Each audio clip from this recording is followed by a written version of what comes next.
பிரியமான தேவச்சனமே, மீண்டும் ஒரு விஷயம் உங்களை சந்திக்கிறதுல மிக மகிழ்ச்சி அடைகிறேன். அது மட்டும் இல்லாமல் இதோ இந்த 1ஆம் தேதி இந்த நாளில் உங்களோடு தேவ வார்த்தையை பகிர்ந்துக்கிறதுல, அவருடைய வாக்கு தத்தங்களை உங்களிடத்துல சொல்லுகிறதுல மிக்க மகிழ்ச்சி அடைகிற பரிசுத்த ஆவியானவர் இதிலே மகிழ்ந்திருப்பாராக. ஹல்லேலூயா. நம் தேவனை ஆராதிக்கலாமா? யாக்கோபே நீ வேரூன்றுவாய், யாக்கோபே நீ வேரூன்றுவாய், ஊற்று கொள்கிறவாய், தாய்க்கு கனி தருவாய், ஊற்று கொள்கிறவாய், நீ காய்க்கு கனி தருவாய், பூமியெல்லாம் நிரப்பிடுவாய்,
இந்த பூமியெல்லாம் நிரப்பிடுவாய். என் மகனே நீ வேரூன்றுவாய். ஹல்லேலூயா. பிரியமான தேவச்சனமே, ஒவ்வொரு மனுஷனும் ஒவ்வொரு நாளும் அவனுடைய எதிர்பார்ப்பு எப்படிப்பட்டதா இருக்குன்னு கேட்டீங்கன்னா, இன்றைக்கு என்னுடைய நிலைமை சரியாயிருமா, இன்னைக்கு என்னுடைய இந்த நிலை மாறுமா அப்படின்ற ஏதோ ஒரு காரியத்துல ஒரு பயங்கரமான எதிர்பார்ப்போடு தான் நம்ம ஒவ்வொரு நாளையும் நம்ம நகர்த்தி கொண்டு இருக்கிறோம். ஹல்லேலூயா. பிரசங்கில இவ்விதமாய் சொல்லியிருக்கோம், ஒவ்வொரு நாள் இப்படிப்பட்ட பாடுகளோடு தான் நம்ம கடந்து செல்ல வேண்டியதா இருக்கிறது என்று எழுதி இருக்கிறது. இந்த நாளில் தேவனுடைய வாக்கு தத்தத்தை உங்களுக்கு அறிமுகப்படுத்துறதுல மிக்க மகிழ்ச்சி. கர்த்தருடைய வாக்கு தத்தம் என்னன்னு கேட்டீங்கன்னா, உபாகமம் 15வது வசனத்துல, ஆண்டவரே என்ன வார்த்தைப்பா அப்படின்னு சொல்லி நான் தேவனுடைய சமூகத்துல உட்கார்ந்திருக்கும் பொழுது கர்த்தர் சொன்ன வார்த்தைகள், ஹalleluya. உபாகமம் 15வது அதிகாரம் 10வது வசனத்துல கடைசியில் எழுதியிருக்கு, நீ கையிட்டு செய்யும் எல்லா காரியங்களிலும் உன்னை ஆசீர்வதிப்பார் என்பதே. ஹalleluya, ஹalleluya. அருமையான ஒரு வாக்குத்தத்தம் பாருங்க. பொதுவா கர்த்தர் சொன்ன வாக்குத்தத்தங்கள் எல்லாமே நன்மையானதுதான். அதை கேட்கும் பொழுதே காதுக்கு இனிமையாவும் இருதயத்துக்கு மகிழ்ச்சியாவே இருக்கும். நான் இதுல எழுதியிருக்க வார்த்தையை பாருங்க, நீ கையிட்டு செய்யும் எல்லா காரியங்களிலும், வேலைகளிலும் நாங்க எழுதல பாருங்க, எல்லா காரியங்களிலும் எழுதியிருக்கு பாருங்க, எல்லா காரியங்களிலும். அப்படின்னு கேட்டா நீங்க இன்னைக்கு நிறைய பேருனால அப்படியே இல்ல இவன் உதவாதவன், இவன் இவனுடைய கை எதுக்குமே உதவாது, இவன் எதை செஞ்சாலும், இவன் எதை தொட்டாலும், இவன் எதை செய்ய ஆரம்பிச்சாலும் ஒண்ணுமே விளங்காது அப்படி இப்படின்னு சொல்லி கேக்குறீங்களா காதுல? இன்னைக்கு கர்த்தர் உங்களுக்காக ஒரு வாக்குத்தத்தத்தை சொல்றாரு பாருங்க. நீ உபாகமம் 15வது அதிகாரம் 10வது வசனத்துல, நீ கையிட்டு செய்யும் எல்லா எல்லா எல்லா காரியங்களிலும் கர்த்தருடைய ஆசீர்வதிக்கிறவராக இருக்கிறார். நீ தொட்டதெல்லாம் துளங்குன்ற மாதிரி நீ என்ன காரியத்தை செய்தாலும் மகனே மகளே, கர்த்தருக்கு பிரியமானதா செய். இந்த நாளில கர்த்தர் இந்த மாதத்தின் வாக்குத்தத்தமா உனக்கு கொடுக்கிற வார்த்தை என்ன தெரியுமா? நீ கையிட்டு செய்யும் எல்லா காரியங்களிலும், நீ கையிட்டு செய்யும் எல்லா காரியங்களிலும், ஹalleluya. இந்த மாதத்துல நீ என்ன காரியத்தை செய்தாலும் கர்த்தருக்கு புரியுமாய் நீ செய்கிற காரியத்துல எல்லாவற்றிலும் ஒரு ஆசீர்வாதத்தை காண செய்ய போகிறார். ஹalleluya. உன்னை ஆசீர்வதிக்க போகிறார். உன்னை ஒரு நன்மையை குறைவில்லாம நடத்த போகிறார். ஹalleluya, ஹalleluya. நீ கையிட்டு செய்ய எல்லா காரியத்தையும் கர்த்தர் வாய்க்க செய்ய போகிறார். ஒரு நன்மையை குறைபடாம உன்னை நடத்த போகிறார். அது அப்படியே எடுத்து நம்ம 18வது வசனத்தை வாசித்தோம், அதே போலதான் இருக்குது. இப்படி உன் தேவனாகிய கர்த்தர் நீ செய்யும் எல்லாவற்றிலும் உன்னை ஆசீர்வதிப்பார். நீ செய்யற எல்லாவற்றிலும், இங்க எல்லா காரியத்திலும், இங்க நீ செய்யற எல்லாவற்றிலும் கர்த்தர் உன்னை ஆசீர்வதிப்பார்னு சொல்லி எழுதியிருக்கு. பேர்பட்ட ஒரு நல்ல வாக்குத்தத்தம் பாத்தீங்களா? இந்த வாக்குத்தத்தத்தை நான் சுதந்திரிக்கணும் சிஸ்டர், நினைக்கிறீங்களா? இந்த வாக்குத்தத்தம் எனக்கானதா இருக்குது இந்த மாதத்துல அப்படின்ற இருதயம் உங்களுக்குள்ள வந்துருச்சா? என்ன உங்களுக்குள்ள வந்துருச்சா? அப்படின்னா கண்டிப்பா இந்த மாதத்தின் வாக்குத்தத்தம் இது உங்களுக்காகவே தான் கர்த்தர் பேசி கொண்டிருக்கிறார். இது உங்களுக்காகவே தான். இதை நான் சுதந்திரிக்க என்ன சிஸ்டர் செய்யணும் அப்படின்னு நீங்க கேக்குறீங்கன்னா, 3 காரியங்களை நீங்க இதை சுதந்திரிக்க செய்ய வேண்டும். கர்த்தர் என்னோடு பேசின வார்த்தைகளை உங்களுக்கு அப்படியே சொல்ற 3 காரியங்கள். ஃபர்ஸ்ட் பிரையாரிட்டி கர்த்தருக்கு கொடுக்க வேண்டும். இந்த சுதந்திரத்தை, இந்த வாக்குத்தத்தத்தை நீ கையிட்டு செய்யும் எல்லா காரியத்திலையும் நான் ஆசீர்வதிப்பேன் கர்த்தர் சொல்லி இருக்கிறாரே, இந்த வாக்குத்தத்தத்தை நான் சுதந்திரிக்க என்ன செய்யணும் அப்படின்னு சொல்லி நீங்க கேட்டீங்கன்னா, ஃபர்ஸ்ட் முதலிடம், ஃபர்ஸ்ட் பிரையாரிட்டி உங்களுடைய எல்லா காரியத்திலையுமே முதலிடம் கர்த்தருக்குரியதா இருக்கணும். அது எங்க எழுதியிருக்கு தெரியுமா? மத்தேயு எழுதின சுவிசேஷம் 7வது அதிகாரத்துல எழுதியிருக்கு, முதலாவது தேவனுடைய ராஜ்யத்தையும் அவருடைய நீதியும் தேடுங்கள். மத்தேயு எழுதின சுவிசேஷம் 7வது அதிகாரம் 33வது வசனத்தில் விதமா எழுதியிருக்கு, முதலாவது தேவனுடைய ராஜ்யத்தையும் அவருடைய நீதியை தேடுங்கள், அப்பொழுது இவைகள் எல்லாம் உங்களுக்கு கூட கொடுக்கப்படும் என்று எழுதியிருக்கிறது. என்ன சிஸ்டர் செய்யலாம்? முதலாவது தேவனுடைய ராஜ்யத்தை தேடுங்க. என் அன்பு சகோதரா, என் அருமை சகோதரியே, முதலாவது தேவனுடைய ராஜ்யம். நீ கையிட்டு செய்யும் எல்லா காரியத்திலும் கர்த்தர் உன்னை ஆசீர்வதிக்க நீ செய்ய வேண்டிய முதலாவது காரியம் தேவனுடைய ராஜ்யத்தையும் அவருடைய நீதியும் தேடணும். பிற்பாடு இவைகள் எல்லாம் உனக்கு கூட கொடுக்கப்படும் என்று எழுதியிருக்கு. ஹalleluya. உன் கை ஆசீர்வதிக்கப்பட்டதா இருக்கணும். நான் சொல்றது வேலைக்கு மாத்திரம் அல்ல, ஏதோ நீங்க படுற பிரயாசத்துல உங்களுக்கு பலன் வரணுன்றதுக்காக மாத்திரம் அல்ல, நீ செய்யற எல்லா எல்லா எல்லா நன்மையான காரியங்களுக்கும் ஒரு பலன், ஒரு ஆசீர்வாதம் இந்த பூமியில நீ காணணும் சகோதரி. இந்த பூமியில நீ காணணும் சகோதரா, அதற்கு முதலாவது ராஜ்யத்தை தேடணும். தேவ ராஜ்யத்தை தேடணும். அப்படின்னா என்ன சிஸ்டர் அப்படின்னு கேக்குறீங்கன்னா, தேவனுடைய ராஜ்யம், அவரை கேட்காம எந்த ஒரு காரியத்தையும் செய்யக்கூடாது. அவர் இல்லாம எந்த ஒரு காரியத்தையும், அவருடைய வார்த்தை இல்லாம நான் எதையுமே நான் செய்யவே மாட்டேன்ற ஒரு வைராக்கியம் உங்களுக்குள்ள இந்த மாதத்துல உருவாகட்டும், இந்த நாள்ல உருவாகட்டும். அது எந்த காரியமா இருந்தாலும் சரி, ஃபர்ஸ்ட் பிரையாரிட்டி நான் கர்த்தருக்கு தான் கொடுப்பேன், அவருக்கு தான், அவருடைய ராஜ்யத்துக்கு தான். தேவனுடைய ராஜ்யத்தையும் அவருடைய நீதி நான் செய்யற காரியத்துல கர்த்தருடைய நீதி விளங்குதா, அது அவருக்கு பிரியமா இருக்குதா, எல்லாத்துலயும் யோசனை பண்ணி கர்த்தருடைய வார்த்தையை கேட்டு கேட்டு நீங்க நடக்கும் பொழுது, அவருடைய ராஜ்யத்தை நீங்க தேடி தேடி ஓடும் பொழுது, இவைகள் எல்லாம் உங்களுக்கு கூட கொடுக்கப்படுகிறதா இருக்குது. ஹல்லேலூயா.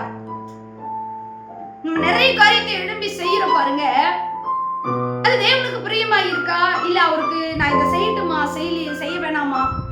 நிறைய நாட்கள் நம்ம என்ன பண்ணிடுறோம் தெரியுமா, சோர்ந்து படுத்து தூங்கிடுறோம். அந்த நாளை நம்ம எப்படி தேவனோடு ஃபர்ஸ்ட் ப்ரையாரிட்டி கர்த்தருக்கு கொடுத்து நம்ம எழுந்திருக்கிறது இல்லை, காரியத்தை செயல்படணும்னு சொல்லி நம்ம நினைக்கிறது இல்லை. தோல்வி முகமாய் நம்ம திரும்பி வருவோம் அந்த நாளில. ஏன் இன்னைக்கு அநேக வாக்குத்தத்தங்களை கேட்டு ஏன் நம்ம வாழ்க்கையில இன்னும் அது நடக்காம இருக்கு? ஏதா நான் இன்னும் என் வாழ்க்கையில நான் அபியாசப்படுத்திக்கல, ஏன் அது எனக்கு கிடைக்காம இருக்கு அப்படின்னு நீங்க கேட்டீங்கன்னா, முதலாவது தேவனுடைய ராஜ்யம், அவருடைய நீதி, இவைகள் எல்லாம் உங்களுக்கு கூட கொடுக்கப்படுகிறதா இருக்கிறதே. ஹல்லேலூயா, ஹல்லேலூயா. அடுத்து ரெண்டாவது காரியம் என்னன்னு கேட்டீங்கன்னா, தசம பாகங்களில் எல்லாவற்றிலையும் நம்ம நீதியா இருக்கணும். கர்த்தரிடத்துல நீதியா இருக்கணும். அங்க எங்க எழுதி இருக்குன்னு கேட்டீங்கன்னா, மல்கியா 4வது அதிகாரம். இது தேவையில்லாத வார்த்தையா கூட தெரியல ஒருவேளை, ஆனா உன் கை ஆசீர்வதிக்கப்பட வேண்டும் சகோதரா, உன் கை ஆசீர்வதிக்கப்பட வேண்டும். தசம பாகம்ன்றது நம்மளுடைய பணத்தை மாத்திரம் கொடுக்கிறது இல்ல, நம்ம உழைப்பின் பங்குல 10ல் ஒரு பங்கை எடுத்து கொடுக்கிறது மாத்திரம் அல்ல தசம பாகம். நம் நேரத்தை கர்த்தருக்கென்று கொடுக்கிறோம், அதே நேரத்துல தசம பாகம் கொடுக்கிறோமா? ஒரு 24 மணி நேரத்துல எவ்வளவு நேரம் கர்த்தருக்கென்று கொடுக்கிறோம் பாருங்க. அதுல எழுதி இருக்கு, மல்கியா 3வது அதிகாரம் 10வது வசனத்துல எழுதி இருக்கு, கடைசியில எழுதி இருக்கு, இது எழுதி, என் ஆலயத்தில் ஆகாரம் உண்டா இருக்கும்படி தசம்பாகளை எல்லாம் பண்டகசாலையில கொண்டு வாருங்கள். 10வது வசனத்திலிருந்து நான் வாசிக்கிற பாருங்க. பண்டகசாலைக்கு கொண்டு வாருங்கள், அப்பொழுது நான் வானத்தின் பலகணைகளை திறந்து இடம் கொள்ளாமல் போகும் மட்டும் உங்கள் மேல் ஆசீர்வாதத்தை வர்ஷிக்க மாட்டேனோ என்று அதனால் என்னை சோதித்து பாருங்கள். ஒரு தேவனை சோதிக்க கூடாது என்றுதான் எழுதியிருக்கு. அவர் வெண்மந்தா பொல்லாங்கினால் சோதிக்கிறவர் அல்ல அப்படின்னு சொல்லி நம்மளுக்கு எழுதி இருக்கு. நம்ம யாரும் கர்த்தரை சோதித்து பார்க்க கூடாது. ஆனா இதுல கர்த்தர் நமக்கு கொடுக்கிறார், நீ தசம பாகத்தை கொடுத்துட்டு என்ன சோதித்து பார், நான் ஆசீர்வதிக்கிறேனா இல்லையா அப்படி என்பதை நீ சோதித்து பாருன்னு சொல்லிட்டு கர்த்தர் சொல்றார். அப்படி நான் தான் சொல்றேன், உங்களுடைய பணத்தை மாத்திரமே எடுத்து நான் சொல்லல, உங்களுடைய நேரத்தை முதலாவது தசம பாகமா கர்த்தரிடத்துல ஒப்பு கொடுங்க. 24 மணி நேரத்துல எத்தனை மணி நேரம் கர்த்தருக்கு கொடுக்கணும்ன்ற தசம பாகம் அது என்னன்னு எடுத்து பாருங்க. ஹல்லேலூயா. கர்த்தர் உங்களோடு இடைப்பட்டு கொண்டிருக்கிறார். இந்த மாதத்துல உங்களுடைய கையிட்டு செய்கிற எல்லா காரியத்திலையும் ஆசீர்வாதத்தை காண வேண்டுமானால் தசம பாகத்தை கர்த்தருக்கு நேர்த்தியாய் கொடுங்க. ஹல்லேலூயா. கர்த்தர் உங்களை ஆசீர்வதிப்பார். பாருங்க, அப்படியே நீங்க 11, 12வது அதிகாரத்திலாம் பாத்தீங்கன்னா, அந்த தசம பாகத்தை உண்மையா கரெக்டா கொடுத்தவங்க எவ்வளவு ஆசீர்வாதமா இருப்பாங்க அப்படின்றது அதுல எழுதி இருக்கு. ஹல்லேலூயா. இதை நீங்க செய்வீர்கள் ஆனால் கர்த்தர் உங்களை ஆசீர்வதிக்கிறவராய் இருக்கிறார். இறங்கி உங்களை ஆசீர்வதிப்பார். அது மட்டும் இல்லாம 3வது காரியம் எழுதி இருக்கு, உண்மையும் உத்தமமாய் சுறுசுறுப்புள்ள இருதயத்தோடு, சுறுசுறுப்புள்ளோடைய கை ரொம்ப ரொம்ப நமக்கு கிறிஸ்தவர்களுக்கு ரொம்ப முக்கியம். சோம்பல்தனமா இருக்கிறத கர்த்தர் ஒரு நாள் விரும்புகிறதே இல்ல சகோதரா, ஒரு நாள் நம்மளுக்கு விரும்புகிறதே இல்லை. எறும்பின் இடத்துல போய் கத்துக்க அப்படின்னு சொல்லி எழுதியிருக்கு. தூங்கிடுறோம், நம்ம எழுந்திருக்கிறது இல்ல. அது மட்டும் இல்ல, கையிட்டு செய்கிற எல்லா காரியத்திலையும் நம்ம ஒரு ஒரு சுறுசுறுப்போட அந்த காரியத்தை நம்ம செயல்படுத்த ஆரம்பிக்கணும் சகோதரா, செயல்படுத்த ஆரம்பிக்கணும். ஹல்லேலூயா. அது எழுதியிருக்கு நீதிமொழி 10வது அதிகாரம் 4வது வசனத்துல எழுதியிருக்கு, சோம்பர் கையால் வேலை செய்கிறவன் ஏழையாவான், சுறுசுறுப்புள்ளவனுடைய கையோ செல்வத்தை உண்டாக்கும் என்று எழுதியிருக்கு. செல்வத்தை உண்டாக்கும். உங்களுடைய கை செல்வத்தை உண்டாக்க வேண்டுமே, ஆனால் நீங்க சுறுசுறுப்புள்ளவர்களா இருக்கணும், நீதி உள்ளவர்களா, உண்மையா, உத்தமமா, கர்த்தருக்கு பயந்து நீங்க உங்களுடைய வேலைகளில ஜாக்கிரதையா நேர்த்தியா, மிக நேர்த்தியா செய்து முடித்தீங்கன்னா ராஜாக்களுக்கு முன்பாக கர்த்தர் உங்களை நிறுத்துகிறவராய் இருக்கிறார். ஹல்லேலூயா. இப்படிப்பட்ட நல்ல வசனத்தை உங்களுக்கு நான் சொல்லிட்டு இருக்கிறேன் பாருங்க. இந்த நாளில கூட இந்த வாக்குத்தத்தத்தை நீங்க சுதந்திரிக்கணும். நாம் ஒவ்வொருவரும் சுதந்திரிக்க வேண்டும் என்பதற்காக தான் இந்த வாக்குத்தத்தங்கள் எல்லாமே. இந்த வாக்குத்தத்தங்கள் எல்லாமே நாம் பெற்று சந்தோஷமா வாழணும்ன்றதுக்காக தான் இந்த வாக்குத்தத்தங்கள் எல்லாம் நமக்கு கர்த்தர் கொடுத்திருக்கிறார். நாம் சுதந்திரிக்கணும், இதை சுதந்திரிக்கணும். இந்த 3 காரியத்தை நீங்க செய்யும் பொழுது கர்த்தர் இந்த மாதத்துல உங்களுக்கு அபரிமிதமான ஆசீர்வாதத்தை, உங்களுடைய கையிட்டு செய்கிற எல்லா காரியத்திலையும் ஒரு ஆசீர்வாதத்தை கர்த்தர் வைத்திருக்கிறார். தர காத்து கொண்டிருக்கிறார் சகோதரா, ஒரு ஆசீர்வாதத்தை தர காத்து கொண்டிருக்கிறார் சகோதரி. உண்மையும் உத்தமமாய் தேவனுடைய சமூகத்தில் இந்த வாக்குத்தத்தத்தை வைத்து ஒவ்வொரு நாளும் ஜெபம் பண்ணுங்க. கர்த்தர் உங்களை ஆசீர்வதிக்கிறவராய் இருக்கிறார். அவர் உங்களை பழுகி பெருகச் செய்கிற தேவனாய் இருக்கிறார். ஏங்க, இஸ்ரவேல் ஜனங்க தேவனுடைய வார்த்தையை கேட்கறதே இல்லைங்க. எல்லா காரியத்திலையும் மாறி மாறி மாறி மாறி செயல்பட்டு கொண்டே இருந்தாங்க. தேவன் எப்பேற்பட்ட கடலைய 2ஆ பிளந்திருக்கிறாருங்க அவங்க முன்னாடி. ஆனா தேவனுடைய வார்த்தையின் மேலேயோ அவருடைய எந்த காரியத்தின் மேலேயும் அவங்க பற்றுதலாவே இல்லை. அவர்களையே பழுகி பெருகி ஆசீர்வதிப்பேன்னு சொல்றாருன்னா, நீங்க உண்மையும் உத்தமமா ஒவ்வொரு நாளும் தேவனுடைய சமூகத்துல எழும்பி நிக்கிறீங்களே, அப்பான்னு சொல்லி ஒவ்வொரு காரியத்துக்கும் அவரை நோக்கி பாக்குறீங்களே, உங்களை இந்த வாக்கு தத்தத்தை சுதந்திரிக்க பண்ணாம விட்டுருவாரான்னு கொஞ்சம் சிந்தித்து பாருங்க. கர்த்தர் உங்களுக்காகவே இந்த வார்த்தையை அருளி இருக்கிறார். தேவன் பேசி இருக்கிறார். இந்த வாக்கு தத்தத்துல இந்த மாதத்துல ஒரு ஆசீர்வாதத்தை காணும். ஹல்லேலூயா. நான் உங்களுக்காக ஜெபிக்கட்டுமா? என்னை நேசிக்கிறதான நல்ல தகப்பனே, இந்த அருமையான இந்த 1ஆம் தேதிக்காக நன்றி செலுத்துகிறோம். இந்த வாக்கு தத்தத்தை தந்து தேவன் எங்கள் ஒவ்வொருவரையும் தேற்றி பலப்படுத்தினதற்காக நன்றி செலுத்துகிறோம் டாடி. இந்த வாக்கு தத்தம் இந்த மாதத்துல இவர்கள் வாழ்க்கையில ஆண்டவரே நிறைவேற செய்வீராக டாடி. இவர்களுடைய இருதயத்தின் எல்லா ஏக்கத்தையும் என் தேவன் மாற்றி போட பண்ண வல்லவர் என்பதை இந்த வாக்கு தத்தத்தை கொண்டு சுதந்திரிக்க செய்து இவர்களை நேர் ஆசீர்வதிப்பீராக டாடி. ஆசீர்வதிப்பீராக. ஒரு நன்மை குறைபடாம வாழ உதவி செய்வீராக. பிரஜாதிகளுக்கு முன்பாக இவர்கள் ஆசீர்வாதமாய் இருக்கிறதே அநேக கண்கள் காணும்படி செய்வீராக டாடி. காணும்படி செய்வீரா. இவங்க உங்க பிள்ளைங்கப்பா. யாரு முன்னாடி இவங்க கையிட்டு செய்கிற வேலைகளிலேயோ இல்ல எந்த காரியத்திலையும் இவங்க வெக்கப்பட்டு போகாதபடி இந்த மாதம் முழுவதும் நீ நடத்த போறதற்காக நன்றி செலுத்துகிறோம். உடைய கரத்துல ஒப்பு கொடுக்கிறேன். நாசரேயனாகிய இயேசு கிறிஸ்துவின் நாமத்தில் ஜெபிக்கிறேன். ஜெபம் கேளும் ஜீவனுள்ள நல்ல பிதாவே. ஆமென், ஆமென், ஆமென். God bless you. கர்த்தர் உங்களை ஆசீர்வதிப்பாராக. ஆமென்.